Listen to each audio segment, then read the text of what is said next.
गरुड़ पुराण कर्म का फल क्या लिखा हुआ है? गरुड़ पुराण क्या है? गरुड़ पुराण से जीवन में यथार्थ का परिचय मिलता है। इसका पाठ मृत्युपरांत किया जाता है। जीव आत्मा की शांति के लिए यह पाठ किया जाता है। यह हमें जीवन की सच्चाई बताता है कि हमने क्या किया, हमारे कर्मों का फल इसमें निर्धारित है। गरुड़ पुराण को सनातन धर्म के 16 बड़े पुराणों में से एक माना गया है। इसके मुख्य देवता भगवान विष्णु हैं। भगवान से उनके वाहन गरुड़ ने बहुत सारे प्रश्न पूछे और जिनका भगवान ने उत्तर भी नहीं दिया। गरुड़ पुराण विष्णु पुराण का एक हिस्सा है। इसमें हिंदू धर्म के मृत्यु, पुनर्जन्म और अंतिम संस्कार से संबंधित बातें लिखी गई है। गरुड़ पुराण में मनुष्य के कर्म का लेखा जोखा सभी बातें बड़े ध्यानपूर्वक पूरे सार लिखा गया है, जिससे मनुष्य के पाप और पुण्य निर्धारित है। गरुड़ पुराण हमें यह बताता है कि हमें क्या करना चाहिए, कैसे अपने जीवन को आगे बढ़ाना चाहिए। गरुड़ पुराण में यह भी बताया गया है कि कर्मों के आधार पर अगले जन्म में किस व्यक्ति को किस रूप में जन्म लेना चाहिए। गरुड़ पुराण क्यों पढ़ना चाहिए? कई लोग बोलते हैं गरुड़ पुराण को क्यों पढ़ना चाहिए। गरुड़ पुराण मृत्यु के बाद आत्मा की गति का विवरण, इसके कर्मों के अनुसार क्या गति के मिलेगी, इससे जिक्र इस पुराण में लिखा गया है। इसलिए इसे आदमी पढ़ने से डरता है, बाकी इसे कोई भी पढ़ सकता है। गरुड़ पुराण इसलिए डरता है कि जो हमने कर्म करे वो सारी कंड इस पर लिखे रहते हैं, तो आदमी इसको पढ़ने से डरता है। गरुड़ पुराण के अनुसार पाप क्या है? गरुड़ पुराण के अनुसार विवाह के बाद पति पत्नी को धोखा दे या केवल अपने स्वार्थ के लिए साथ रहना पाप माना जाता है। ऐसे लोगों को मृत्यु के बाद नरक में लोहे की छड़ों से मार दिया जाता है। गरुड़ पुराण घर में क्यों रख सकते हैं और क्यों नहीं रखते? गरुड़ पुराण को बस किसी के मरने पर ही जो संस्कार होते हैं उसी में लाया जाता है। पंडितों के द्वारा यह भी बताया गया है कि पाठ किया जाता है। इसके अतिरिक्त गरुड़ पुराण घर में नहीं रख सकते हम लोग। गरुड़ पुराण को घर में नहीं रखना चाहिए। गरुड़ पुराण कितने दिन तक सुनना चाहिए? अब ये कहते हैं गरुड़ पुराण को हमें कितने दिन तक सुनना चाहिए। गरुड़ पुराण कितने दिन तक होता है? किसी की मृत्यु के बाद 13 दिनों तक गरुड़ पुराण का पाठ किया जाता है। गरुड़ पुराण मृत्यु के बाद यूं पढ़ा जाता है कि वह सदैव लोगों को दुख और पीड़ा का एहसास दिलाता है।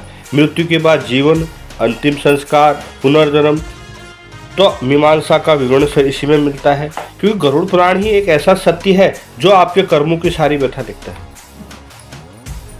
गरुड़ पुराण के अनुसार कर्म का फल, गुरु का अपमान यानी भगवान का अपमान। आप गुरु का अपमान करते हैं तो भगवान का अपमान कर रहे हैं और नरक के द्वार खोल रहे हैं आपके लिए। गरुड़ पुराण में कहा गया कि गुरु को कुतर्क करने वाला शिष्य अगले जन्म में जल रहित वन में ब्रह्म राक्षस बनता है। यदि कोई पुरुष महिलाओं वाला आचरण करता है, स्वभाव में महिलाओं वाली आदतों को ले जाता है, तो ऐसे पुरुषों को अगले जन्म में स्त्री का रूप मिलता है, जो पुरुष जन्म में इस तरह का काम करे। अगर कोई मृत्यु के समय भगवान का नाम लेता है तो वह मुक्ति के मार्ग पर अग्रसर हो जाता है। आप जब कोई मृत्यु के समय राम का नाम लेता है तो वह जो है भगवान के चरणों में अग्रसर हो जाता है, मुक्ति मिल जाती है। इसलिए यह भी कहा गया मरते समय राम का नाम लेना चाहिए।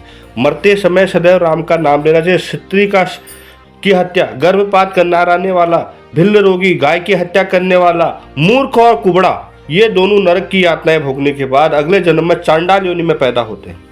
जो लोग महिलाओं का शोषण करते हैं या कराते हैं वह अगले जन्म में भयानक रोगों से पीड़ित होते हैं। उन्हें ऐसे रोग लगते हैं कि उसकी कोई दवा नहीं है, उसका कोई इलाज नहीं है। गुरु की पत्नी के साथ दुराचार करने वाला कुष्ठ रोगी बनता है। गरुड़ पुराण में यह भी कहा गया है कि मनुष्य छल कपट धोखा देते हैं वह अगले जीवन में उल्लू बनते हैं।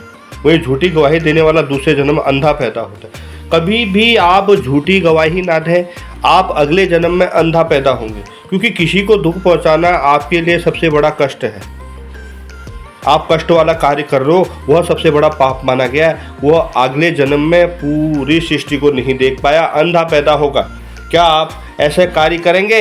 बिल्कुल नहीं। गरुड़ पुराण में जो व्यक्ति हिंसा करके परिवार का पालन पोषण करते हैं, जैसे लूटपाट, जानवरों को सताना, शिकार खेलने वाले, अगले जन्म में किसी कसाई के हत्थे चढ़ने वाला बकरा बनते हैं और उनको कसाई ढंग से कटाई करता है और मृत्यु लोक पहुंचाता है।